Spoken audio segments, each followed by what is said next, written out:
how does someone know if they have a cataract versus they would be a good candidate for refractive lens exchange? Well, as the clouding of that natural lens takes place as we get older, some of the classic signs and symptoms are, especially if a cataract's more advanced in one eye compared to the other, colors just may seem more muted. They may seem more yellow, beige in nature. At nighttime, people tend to notice a lot of issues with glare, halo, especially with oncoming headlights.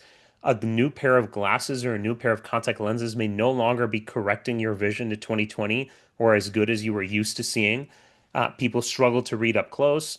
But just in general, if all of these normal day-to-day activities you're really struggling with and a new prescription in glasses or contact lenses isn't helping, and you're sort of at that stage of life, maybe you're in your late 50s, early 60s, late 60s, there's a chance maybe that cataracts are becoming more and more of an issue. And if that's the case, it's not a problem at all. Cataract surgery is literally the most common surgery performed on the planet because it's part of the human condition. All of us go on to develop cataracts at some point in life. There's no escaping it. And so everyone sort of goes through this rite of passage that is cataract surgery. The fortunate thing is that now in 2026, because technology is so good, the outcomes we're able to give patients after cataract surgery is simply the best it's ever been.